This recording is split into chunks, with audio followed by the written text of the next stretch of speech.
आप सभी को नमस्कार। आज जीएस के एक महान योद्धा, एक महारथी, एक एक्सपर्ट आप लोगों के सामने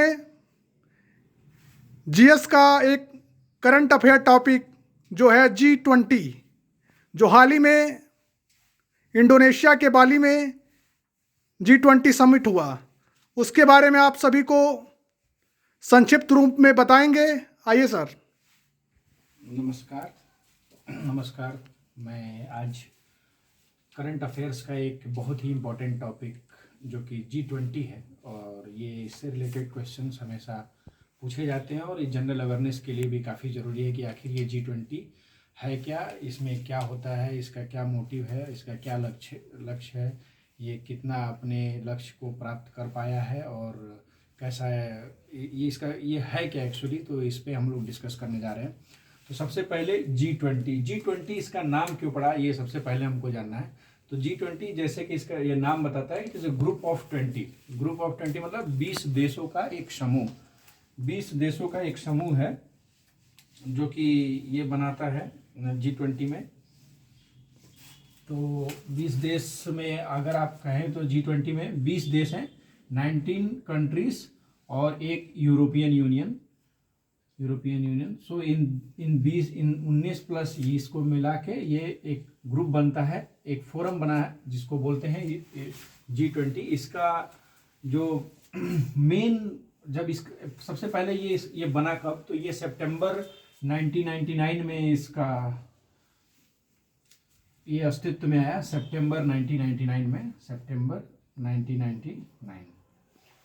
ठीक है। सो सबसे पहले ये हम लोग डिस्कस करेंगे, ये सितंबर 99 में ये बना। इसका क्या रीजन था, इसको बनाने का क्या मोटिव था, किस लिए इसको बनाया गया। तो सबसे पहले इसको बनाने के दुनिया में 20 देश, ये जो 20 देश हैं ये दुनिया के बहुत ही बड़े बड़े देश हैं, बहुत ही, जो कि कुछ इसमें से इंडस्ट्रियलाइज्ड देश हैं जो कि डेवलप्ड कंट्रीज हैं, इंडस्ट्रियलाइज्ड हैं, और कुछ यहाँ पे डेवलपिंग नेशंस है। इन सबको मिला के ये बनाया गया कि दुनिया में सारे ग्लोबल इकोनॉमिक को एड्रेस करे। ये 20 देश मिलके जो ग्लोबल चैलेंजेस, इशूज जो आ रहे थे 1999 के पहले, उस समय इसकी जरूरत महसूस की गई कि एक ऐसा फोरम बनाया जाए जहाँ पे हम लोग ये डिस्कस कर सके, ये डिस्कस कर सके दुनिया में क्या क्या ग्लोबल इकोनॉमिक इशूज हैं, क्या क्या ग्लोबल चैलेंजेस हैं। तो मेन इसका जो थीम रखा गया, ये basically around 3 things. One is the global economy, पहला एक ग्लोबल इकोनॉमी से रिलेटेड है। दूसरा आपका क्लाइमेट चेंज मतलब जलवायु परिवर्तन, और तीसरा सस्टेनेबल डेवलपमेंट। सो इन 3 चीजों को लेके इसका कॉन्फ़िगरेशन हुआ है। बेसिकली 3 चीजों को लेके इसका कॉन्फ़िगरेशन हुआ है, global economy, climate change and sustainable development. दुनिया के 20 देश ये कौन से 20 देश हैं, तो सबसे पहले हम लोग ये जानेंगे कि क्यों ये इतना इंपॉर्टेंट है। तो ये 20 देश वो हैं जिनमें बहुत से डेवलप्ड भी हैं और बहुत से डेवलपिंग नेशन हैं। तो ये G20 इतना इंपॉर्टेंट क्यों होता है, इसलिए हम सबसे पहले डिस्कस करें। G20 इंपॉर्टेंट इसलिए है क्योंकि दुनिया की इकोनॉमी का 80%, टोटल इकोनॉमी का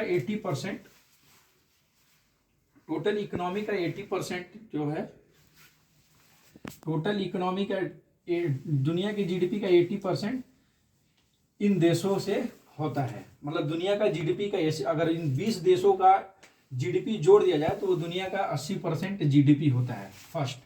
दूसरा, जो इंडस्ट्रियल ट्रेड है, इंडस्ट्रियलाइजेशन और इंडस्ट्रियल ट्रेड जो होता है, जो व्यापार है पूरा दुनिया का, इंटरनेशनल ट्रेड कह सकते हैं, इंडस्ट्रियल ट्रेड नहीं, सॉरी, इंटरनेशनल ट्रेड का 59 से लेके 59 पॉइंट्स से लेके और 77, मतलब 59 से 77% दुनिया का पूरा ट्रेड इन 20 देशों के बीच में या इन 20 देशों के थ्रू होता है, इसलिए भी एक इम्पोर्टेंट हो जाता है।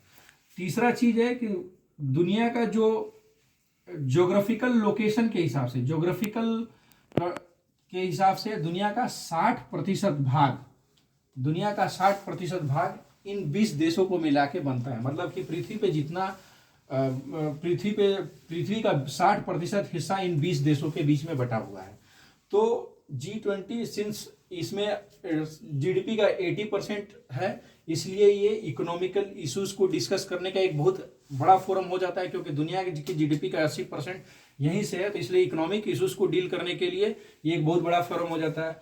चूंकि ये ग्रुप ऑफ वो कंट्रीज हैं जो कि इंडस्ट्रियलाइज्ड हैं और डेवलपिंग है और प्रोस्पेरिंग कंट्रीज हैं, तो यहाँ पे इंडस्ट्रियलाइजेशन जो डेवलपिंग कंट्रीज है इंडस्ट्रियल रिवोल्यूशन के थ्रू गुजर रहे हैं, और कुछ डेवलप्ड कंट्रीज हैं जो कि ऑलरेडी इंडस्ट्रियलाइज्ड हैं, काफ़ी डेवलप्ड हैं।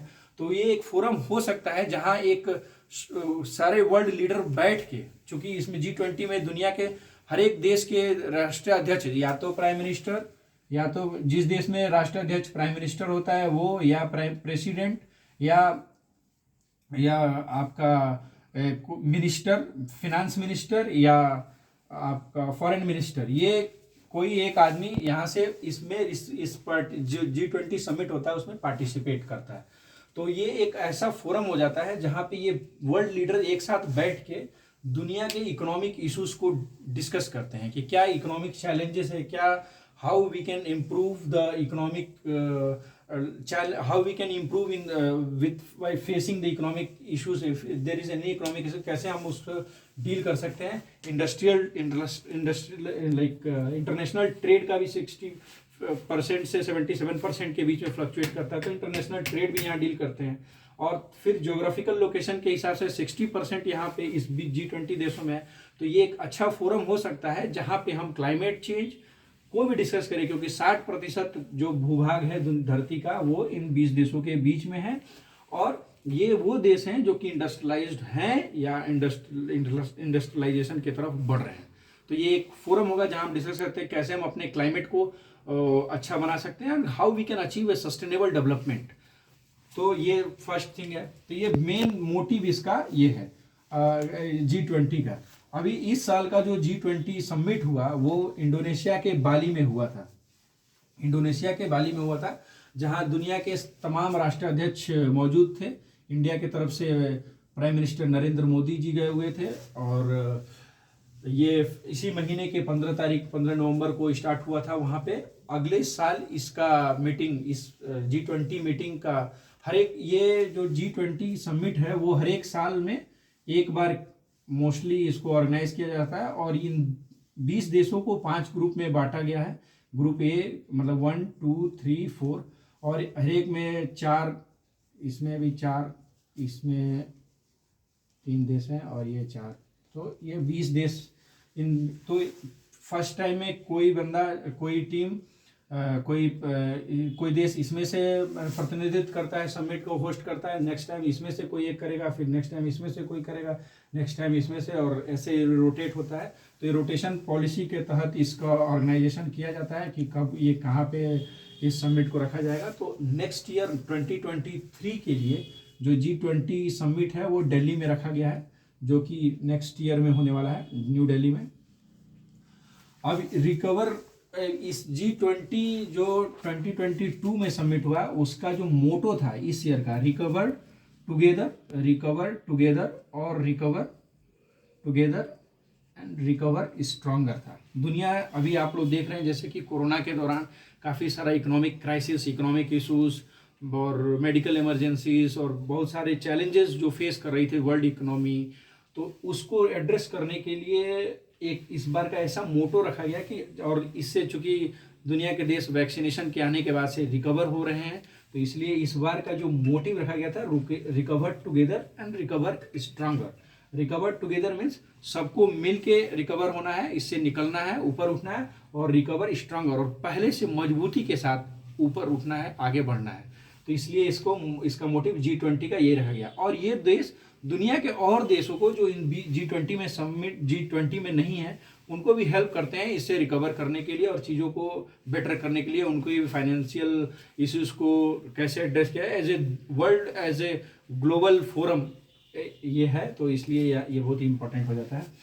नाउ अभी नेक्स्ट ईयर ये न्यू दिल्ली में इसका मीटिंग है, और इसका प्रेसिडेंट बनाया गया इस ग्रुप का, G20 ग्रुप का, प्राइम मिनिस्टर नरेंद्र मोदी को। सो दिसंबर से ये इंडिया के पास आ जाएगा, और नेक्स्ट ईयर सितंबर में नेक्स्ट ईयर न्यू दिल्ली में इसका वो है समिट है। तो इसमें फिर से दुनिया के 20 देशों के प्रतिनिधि आएंगे और दुनिया का जो भी इश्यूज होगा, इसका कुछ मोटो रखा गया है, तो उस पर डिस्कस किया जाएगा और ये आगे बढ़ाया जाएगा।